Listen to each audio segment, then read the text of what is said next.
Je m'appelle Claire Maddox. Pendant mon service dans l'armée de l'air américaine, j'ai été promue au grade de colonel. À l'heure actuelle, ma propre famille m'a intenté un procès pour avoir simulé mon état. Il faisait plus frais que prévu dans la salle d'audience. La raison n'était pas la chaleur, mais plutôt le fait que personne de mon côté de la salle ne me regardait comme si je faisais partie du groupe. Assis au premier rang des plaignants, mes parents s'exerçaient et perfectionnaient leur position, comme s'il s'agissait d'un spectacle qui l'attendait avec impatience. Mon frère Malcolm s'est penché en arrière, les bras croisés, et semblait totalement concentré. Le juge a fait une pause pour reprendre son souffle. Lorsque l'avocate adverse s'est levée, sa voix résonnait d'assurance. « Votre honneur. Nous soutenons que Claire Maddox n'a jamais détenu le grade de colonel, qu'elle a fait de fausses déclarations sur son service militaire et qu'elle a fraudé le ministère de la Défense pour obtenir reconnaissance et influence. » Je ne répondis pas à la question. J'essayais de ne pas cligner des yeux. La main de mon avocat flottait près de la mienne. Mais je choisis de ne pas la saisir. Après tout ce qui s'était passé, si je devais expliquer qui j'étais à cette assemblée, j'aurais déjà perdu. Et puis, cela s'est produit. Lorsque les portes de la salle d'audience se sont ouvertes, un gémissement a fait tourner toutes les têtes. Un homme grand, sûr de lui et lent, a fait son entrée. Il portait un uniforme impeccable et ses médailles brillaient sous la lumière fluorescente. Une vague de chuchotements s'est élevée. Une personne s'est levée, puis une autre. Tout le monde dans la salle d'audience s'était tu lorsqu'il a atteint l'avant de la salle. L'individu s'est arrêté devant moi, m'a regardé dans les yeux et m'a salué. À ce moment-là, ma mère a poussé un cri de surprise. « Colonel Maddox » a-t-il répondu. « Je demande la permission de parler en votre nom. » C'est mon père qui a laissé tomber son stylo. Il a regardé Malcolm. J'ai enfin poussé un soupir. Ça avait commencé lorsque j'ai informé mes parents que je n'irais pas à Yale. J'avais 20 ans. À côté de mon café encore intact, la lettre d'acceptation était posée sur la table de la cuisine. Non loué. Mon père, assis en face de moi, a réglé sa montre comme si cette nouvelle n'avait fait que retarder l'heure à laquelle il était censé prendre son thé. Au début, ma mère n'a pas fait un bruit, comme si je venais de lui annoncer que j'allais rejoindre une secte. Elle s'est contentée de me regarder en clignant lentement des yeux. Je me suis engagée. Ai-je répondu d'un ton plus modéré. Son père a ri et a dit « Dans l'armée de l'air ». La phrase précise dont je me souviens est « Les gens comme nous ne s'engagent pas. Nous dirigeons des institutions. Nous construisons des héritages. » Je me souviens de cette phrase parce qu'elle m'est restée en tête pendant des années, laissant un résidu dans mes poumons comme de la fumée. Même s'il était au téléphone, Malcolm n'a même pas levé les yeux. Lorsque nous étions tous assis à la même table, c'était la dernière fois que nous étions tous ensemble. « Alors, tu t'enfuis en uniforme maintenant ?» Ils ont refusé d'assister à la cérémonie de remise des diplômes pendant la formation de base. Ils n'ont envoyé aucun colis. Ils n'étaient pas des auteurs. Ma mère m'a envoyé un email d'une seule ligne après que mon nom soit apparu dans un communiqué de presse 5 ans plus tard. À la suite d'une importante opération logistique dans le Pacifique, l'email disait « Nous avons vu l'article. J'espère que cette phase t'apportera de la clarté. » Cependant, ce n'était pas une phase « Oui, c'était ma vie. » Je l'avais construite moi-même. D'un autre côté, ils n'étaient pas au courant de ce qui s'était passé à Nairobi, et je n'ai jamais divulgué cette information à quiconque en dehors des rangs. Une tentative d'opération conjointe secrète avait échoué. Notre convoi avait été pris en embuscade. Les communications étaient complètement coupées. Louis Carrion, l'un de nos généraux, était blessé et inconscient lorsqu'il est entré dans la pièce. J'ai pris les commandes, car il n'y avait pas d'ordre, et l'anarchie régnait tout autour de nous. Chacun d'entre nous a réussi à s'échapper. Cependant, le rapport, l'héroïsme et les faits réels ont tous été enterrés sous des couches de classification obscurcissant leur existence. Ce jour-là, j'ai signé un accord de confidentialité si secret qu'il aurait pu être cousu dans mes os. Cela m'était égal. C'était un succès. Cela me suffisait. Jusqu'à ce que le procès arrive, j'avais l'impression que c'était le cas. J'ai reçu une assignation en justice de la part de mes parents, qui m'accusaient d'avoir falsifié mes états de service, d'avoir contrefait des documents internes et d'avoir exploité les ressources du gouvernement afin d'obtenir un grade que je n'avais pas atteint. Après avoir lu les accusations pour la première fois, je suis resté silencieux dans mon salon pendant 1 heure entière, puis je me suis levé. J'ai retiré ma veste d'uniforme, je l'ai pliée sur le canapé et je l'ai simplement regardée pendant un moment. Il ne voulait pas simplement me faire passer pour quelqu'un de mauvais, il voulait que je sois oubliée. De plus, il connaissait l'emplacement précis de l'attaque, il ne suffit pas d'avoir le titre de colonel. Des années passées à guider dans la souffrance ont permis d'instaurer la confiance. En revanche, il suffit d'un seul grain de doute pour les civils qui n'ont jamais assumé la responsabilité du leadership. Tout ce que vous avez fait est relégué dans la catégorie peut-être qu'elle a simulé. Rebecca Lynn, mon avocate, a gardé son sang-froid. Beaucoup trop calme. Je m'excuse pour la confusion et j'accepte une correction scellée, a-t-elle ajouté. Nous pourrions parvenir à un compromis. Avant de répondre, je l'ai observée pendant un long moment. Elle m'a regardé très attentivement, puis m'a fait un signe de tête avant de dire « Si je mens pour faciliter les choses, alors je n'ai jamais mérité ce grade. Alors nous nous battrons, mais comprenez bien que sans habilitation de sécurité, il n'y a aucune trace de cette mission. Aux yeux du tribunal, vous serez comme un fantôme en uniforme emprunté. » J'avais un petit sourire aux lèvres. « Tant mieux, lui ai-je répondu, qu'ils me sous-estiment. Ils l'ont déjà fait auparavant. » Le lendemain soir, j'ai ouvert une boîte que je n'avais pas ouverte depuis de nombreuses années. Parmi les objets qui s'y trouvaient, il y avait des notes manuscrites de l'école de commandement aérien et un drapeau plié provenant d'un enterrement auquel personne de ma famille n'avait assisté. Alors que je me tenais à côté du général Carian dans un avant-poste de fortune, à mi-chemin entre le désespoir et l'aube, j'ai été photographiée avec de la saleté sur le visage. J'avais 26 ans à l'époque. Il posait sa main sur mon épaule. Aucun de nous deux n'avait cessé de respirer. J'ai remis la photo dans la boîte. Cette fois-ci, je ne cherchais pas à me protéger. Je défendais tous ceux qui avaient servi en silence, qui avaient été ignorés et qui avaient continué à se présenter quelles que soient les circonstances. Et si je devais le faire, je m'y prendrais de la manière la plus difficile, toute seule. Mon frère a été sélectionné pour participer à une interview avec un podcast local 3 jours avant la première audience au tribunal. Malcolm a fait remarquer qu'elle avait constamment besoin d'attention, même quand j'étais enfant. Si j'avais un A, elle devait recevoir une récompense. Si je rejoignais un club de débat, elle écrivait un discours sur les abeilles, les nuages ou n'importe quoi d'autre. Toute cette histoire de colonel, c'est juste une version plus longue de cela. C'est du branding. J'ai eu l'occasion de l'entendre une seule fois. Après cela, j'ai éteint mon téléphone. Il préparait stratégiquement le terrain pour une diffamation déguisée en préoccupation pour la famille. L'avocate engagée par mes parents était une experte en perception publique. Et elle a clairement indiqué que leur objectif ne se limitait pas aux questions juridiques, c'était une excellente réputation. Lors de sa déclaration initiale, l'avocate a déclaré « Elle n'est pas en bonne santé mentale. Nous sommes préoccupés par ses illusions sur son devoir, car il n'existe aucun document public attestant de son déploiement, aucune mention élogieuse dans les archives publiques et, pour être honnête, elle est trop jeune pour occuper le grade qu'elle revendique. J'avais 32 ans, ce qui est juste assez jeune pour que les gens y prêtent attention. Au point que ces mêmes personnes hocheraient de la tête si quelqu'un semait le doute dans leur esprit.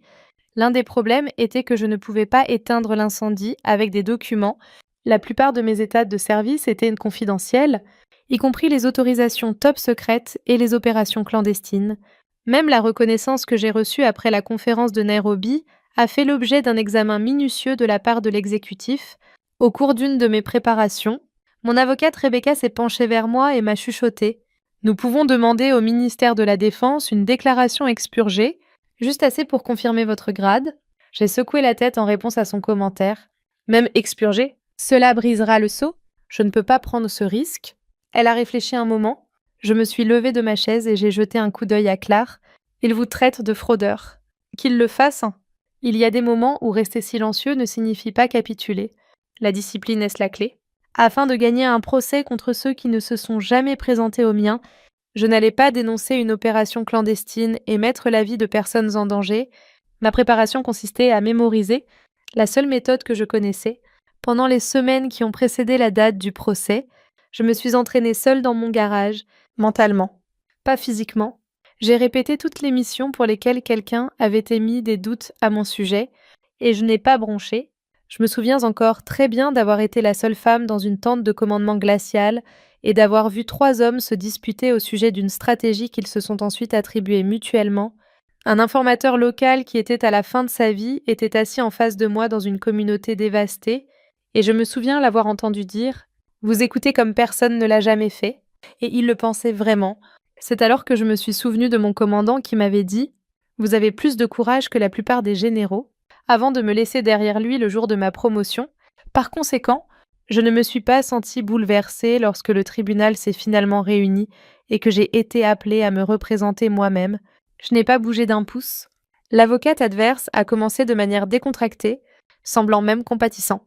Il a marché lentement devant le jury tout en feuilletant les pages du livre. Colonel, si je peux vous appeler ainsi, pouvez-vous nous dire en quelle année vous avez été promu? J'ai répondu simplement 29. Pourtant, il n'y a pas d'ordre de promotion publique à votre nom. C'est exact. Pas de photo de la cérémonie. Pas pour ce type de mission. Et vous ne pouvez fournir aujourd'hui aucun document confirmant votre déploiement. Non. Vous ne pouvez fournir les noms des officiers supérieurs. Non. Pouvez-vous confirmer le nom de code de la mission que vous dites avoir dirigée?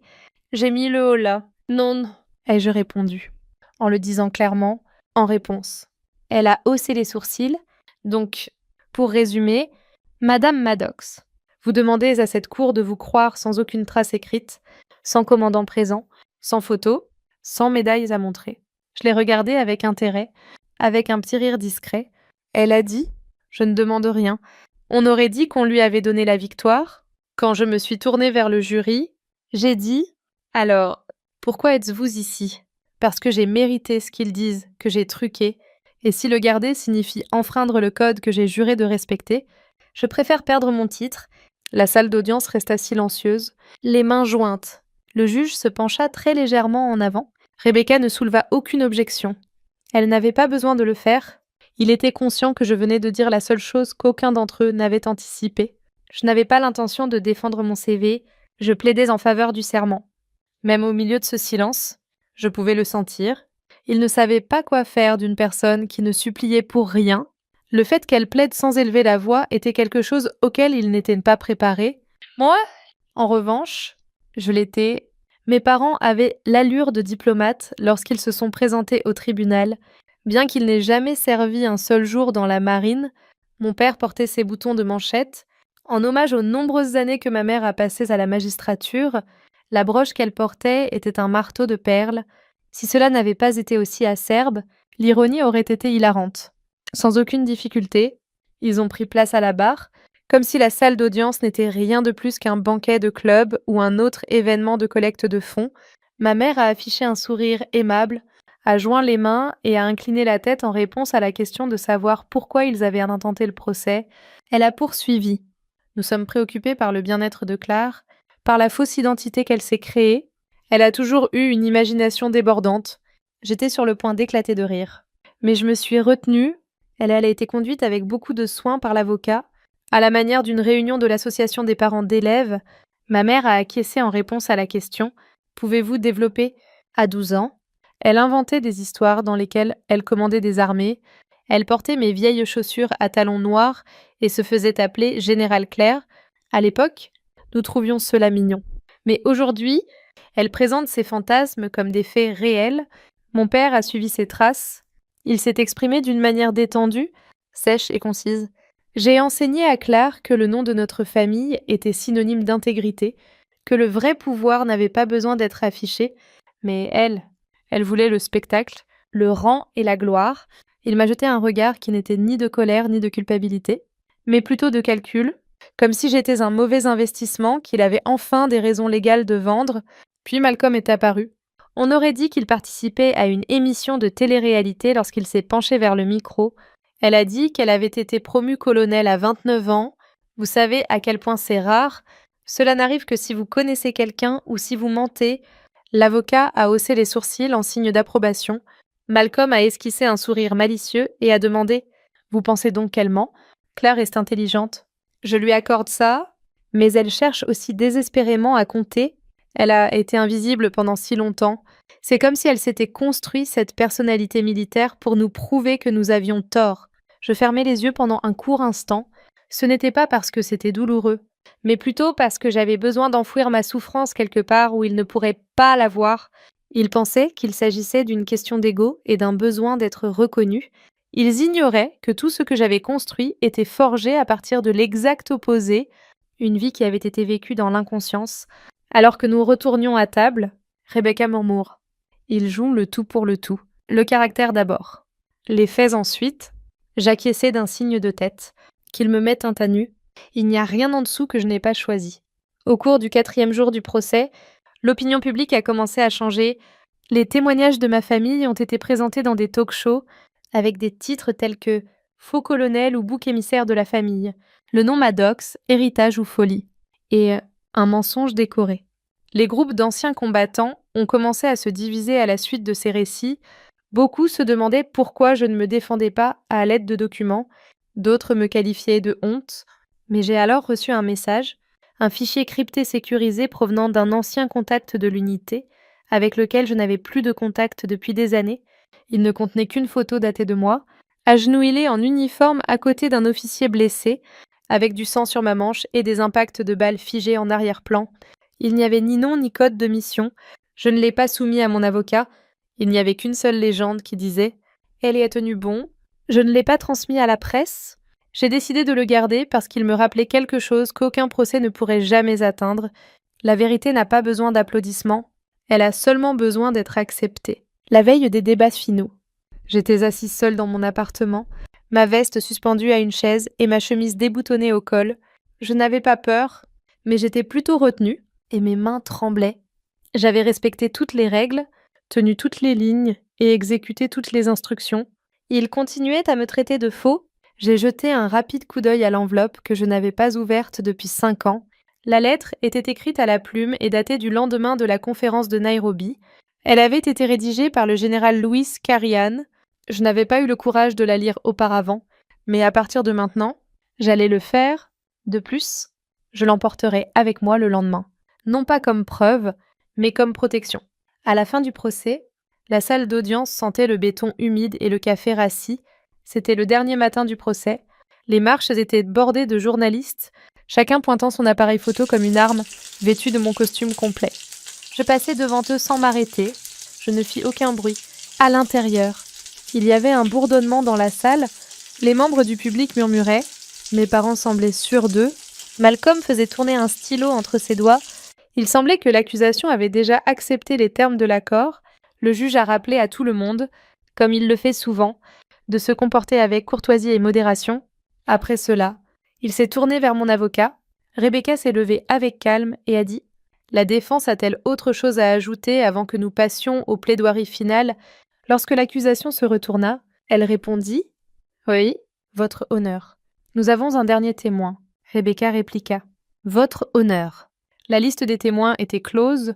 Il ne figurait pas sur la liste, dit-elle.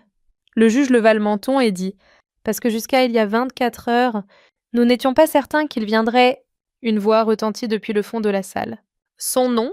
La voix continua. « Général Louis Carian, armée de l'air américaine, à la retraite. » Toutes les têtes se tournèrent vers lui. Il apparut devant moi vêtu d'une robe bleue, avec 4 étoiles sur chaque épaule, et la poitrine couverte de rubans. Sans être pressé ni théâtral, il se déplaçait avec une force qui ne cherchait pas à impressionner. La galerie ne bougea pas d'un pouce. L'un des journalistes laissa tomber son carnet. À leur insu, quelqu'un dans la 2e rangée se leva sans même s'en rendre compte. Le juge lui fit un rapide signe de tête dès qu'il arriva à la barre des témoins. Après avoir regardé le jury, Carian tourna son attention vers mes parents et dit « Vous avez prêté serment. »« Oui, monsieur. » « Continuez. » J'étais le commandant pendant l'opération Silent Covenant, une mission qui reste classifiée en raison de la sensibilité des partenariats étrangers et des vulnérabilités internes. L'accusation s'est immédiatement jointe à l'enquête générale. Nous vous demandons de vous abstenir de discuter de tout contenu qui enfreint les protocoles de sécurité nationale. Il a indiqué son accord. Il a reporté son attention sur les jurés et a dit « Compris, mais je peux dire ceci. Au cours de cette opération, mon convoi a été pris en embuscade. J'ai été gravement blessé. J'ai perdu connaissance à mon réveil. Nous étions tous sains et saufs. Tous les membres de l'équipe étaient présents. Ce n'était pas un hasard. Il m'a regardé dans les yeux. C'était grâce au major Claire Maddox. Ma gorge s'est serrée. Je n'ai pas bougé. Elle a pris le commandement sous le feu ennemi. Elle a rétabli les communications avec l'équipe d'extraction secondaire. Elle a dirigé les opérations de suppression des tirs et coordonné l'évacuation médicale dans des conditions de blackout. Et elle a fait tout cela tout en me portant, moi qui avais une jambe fracturée, Des halètements se sont fait entendre dans la salle, car rien n'a poursuivi. Je l'ai recommandé pour une promotion accélérée, non pas par faveur, mais par nécessité, car je savais ceci. Si je me retrouvais à nouveau en enfer, je voudrais qu'elle soit aux commandes. Il s'est ensuite tourné vers la cour et a terminé sa déclaration. J'ai commandé des milliers de soldats. J'en ai enterré plus que je ne peux en compter. Cependant, je n'ai écrit que 5 lettres de recommandation contenant la phrase « exceptionnelle sous le feu ». La sienne était la 6e. Il est descendu de la barre des témoins, puis, juste là, devant le juge, le jury, la presse et la famille qui disaient que je n'existais pas. Il s'est tourné vers moi. Ma famille avait dit que je n'existais pas. Il m'a salué en se tenant droit. Colonel Maddox, a-t-il poursuivi. C'est un honneur. Le silence complet qui a suivi était assourdissant. L'un des huissiers a laissé tomber son stylo. Ma mère a ouvert la bouche. Mais elle ne s'est pas autorisée à prononcer un seul mot lorsqu'elle a entendu l'un des journalistes murmurer « Oh mon Dieu !» Mon père a baissé les yeux. Le stylo que Malcolm utilisait a fini par s'arrêter. Non, je n'ai pas pleuré. Je n'ai même pas levé les yeux. J'ai rendu son salut. Merci, monsieur. Bien qu'il semblait presque aimable, le juge s'est éclairci la gorge. Cependant, tout le monde dans cette salle savait très bien comment la procédure allait se terminer. La cour va suspendre l'audience pour délibérer. Karian a fait un détour supplémentaire avant de partir. Parfois, a-t-il continué sans s'adresser à personne en particulier, les personnes qui mènent les combats les plus silencieux portent la vérité la plus lourde. Il est ensuite sorti sans rien dire d'autre. Et je me suis assurée de rester droite. Ce n'était pas parce que j'avais besoin de prouver quoi que ce soit, mais plutôt parce que, pour la toute première fois de ma vie, quelqu'un s'était tenu à mes côtés et avait déclaré « Elle est réelle !» Et cela me suffisait. Tout le monde a été surpris par la rapidité avec laquelle le verdict a été rendu, accord d'unanimé. Toutes les plaintes ont été rejetées. Il n'y a aucune preuve d'escroquerie et aucun motif de diffamation. Le tribunal n'a pas seulement rejeté l'affaire, il l'a jugée inacceptable. Le discours de conclusion du juge a été bref, mais il m'a marqué. Ce tribunal reconnaît que le service du colonel Claire Maddox est à la fois honorable et légal. Les accusations portées étaient non seulement sans fondement, mais aussi injustes. Ce mot l'a résonné, injuste. Même lorsque le marteau a été abattu, mes proches ne m'ont pas regardé. Les journalistes se sont rassemblés dehors comme des mouches, formant une foule. Rebecca m'a demandé si je voulais parler. J'ai secoué légèrement la tête. Sous la forme d'un salut à 4 étoiles, la vérité avait déjà pris l'initiative de parler pour moi. Je descendis seule les marches du palais de justice. Le fait est qu'il m'attendait. La première à s'approcher fut ma mère, qui marchait prudemment sur le trottoir avec ses talons. D'une voix basse, elle ajouta « Clay !» Nous avons été mal informés. Nous pensions. Je l'interrompis. « Non !» Ses lèvres formèrent une ligne lorsqu'elle dit « Tu as choisi ce que tu voulais croire. Tu l'as toujours fait. » Elle m'a tendu la main. Je me suis abstenue de la prendre. Les yeux de mon père étaient impénétrables, alors qu'il se tenait derrière elle, les bras croisés. Il a déclaré « Cela aurait pu être une conversation privée. » Je me suis tournée vers lui et lui ai répondu « C'est toi qui en as fait un spectacle. » Malcolm est resté immobile sur le trottoir et n'a pas dit un mot, mais il a fait remarquer. « Non, c'est toi qui en as fait un procès. J'en ai fait une défense. » Cependant, il était incapable de me regarder, car ses mains étaient enfoncées profondément dans ses poches. « Nous sommes toujours une famille », m'assura ma mère d'une voix tremblante. Faisant une dernière tentative, je lui jetai un coup d'œil, puis je la fixai du regard. Lorsque je me rendais à un entretien pour une bourse d'études, la femme qui m'avait conseillé de porter quelque chose de moins exigeant, c'était la même voix qui avait auparavant critiqué mes objectifs et mes aspirations. Je pouvais encore entendre les remarques du juge résonner dans ma tête. Je n'ai pas perdu ma famille aujourd'hui, me suis-je expliqué. Après cela, je me suis éloignée et j'ai dit « J'ai simplement cessé de prétendre que j'en avais une. Je n'ai pas accéléré le pas. Je ne me suis pas retournée pour regarder en arrière alors que je traversais la rue. Le métal fixé à ma poitrine reflétait les rayons du soleil de fin d'après-midi. Pour la première fois depuis ce qui semblait être des années, j'avais l'impression qu'il faisait partie de cet endroit. Certaines blessures ne saignent pas du tout. Il n'y a pas d'échymose. Elles se referment simplement, doucement. Comme si une porte s'était ouverte derrière vous, dont vous n'aviez absolument pas conscience auparavant. Quand elle se referme entièrement et doucement, vous n'avez pas l'impression d'être brisé. Vous avez un sentiment de libération. Une lettre est arrivée 6 semaines plus tard. Il n'y avait pas d'adresse de retour. Tout ce que j'ai vu, c'était une écriture soignée avec une inclinaison que j'ai immédiatement identifiée comme étant celle de Carian. À l'intérieur se trouvait une photo pliée de moi à genoux à côté d'une nouvelle recrue. En train de rire, j'étais couvert de poussière et de camouflage. La seule chose qu'il avait écrite au verso était 4 mots. Elle n'avait jamais besoin de bruit. Il n'y avait pas de signature sur le document. Je l'ai encadré et placé sur mon bureau à l'académie, où j'avais été invitée à enseigner pendant un semestre le leadership opérationnel. Ai-je dit en recevant l'invitation, quand personne ne regarde, il ne s'agit pas de stratégies ou d'armement, mais plutôt de jugement, de maîtrise de soi et d'honneur. Personne n'a parlé pendant la première leçon. Winged Cadets, tous plus jeunes que moi lorsque j'étais responsable du voyage, ils me regardaient comme si j'étais fait de marbre. J'étais magnifique, mais inaccessible pour eux. J'ai commencé par leur demander: que faites-vous lorsque les personnes qui vous sont les plus proches vous disent que vous n'existez pas? Ils n'ont pas répondu à ma question, pas à ce moment-là. Je leur ai raconté l'histoire, pas en entier, sans citer de nom, mais en leur disant la vérité, parfois. Être un leader signifie rester silencieux alors que les mensonges crient plus fort. Je ne leur ai pas dit les noms, ces grades ne sont pas un badge, mais plutôt un poids. Une cadette, et c'est resté après la fin du cours, une petite femme aux yeux brillants et aux mains tremblantes. Mon frère dit que je perds mon temps ici, a-t-elle déclaré en réponse. Je l'ai regardée, vraiment regardée, et j'ai vu en elle mon reflet d'il y a plusieurs années, avant que je n'aie des cicatrices, avant que j'aie des titres, avant que je n'ai jamais été jugée, que je ne commanderai jamais personne tant qu'il m'écoutera. J'ai pris une pièce de monnaie que je gardais sur moi depuis Nairobi. Je l'ai sortie du tiroir et je la lui ai offerte. Alors commandez-vous vous-même, ai-je répondu. Et les autres vous suivront. Elle acquiesça, le serrant comme s'il s'agissait d'un objet susceptible de lui servir d'ancrage. Et là, j'ai tout compris. Il ne s'agissait pas de sortir vainqueur. Cela n'avait rien à voir avec la loi et l'ordre. En d'autres termes, il s'agissait de retrouver quelque chose que je n'aurais jamais dû avoir à prouver. Moi-même, ce soir-là, je me suis rendue au mur commémoratif situé derrière la chapelle de l'académie. C'était un endroit paisible, niché entre 2 pins parasols, pas un seul journaliste ni officier, seulement des noms. J'ai suivi ceux que je connaissais. J'ai déposé un petit bouquet sous un nom qui m'était inconnu, puis je suis restée là jusqu'à ce que le soleil disparaisse derrière les collines. Le vent a changé? Il n'est ni abrasif ni glacial. Il est simplement honnête.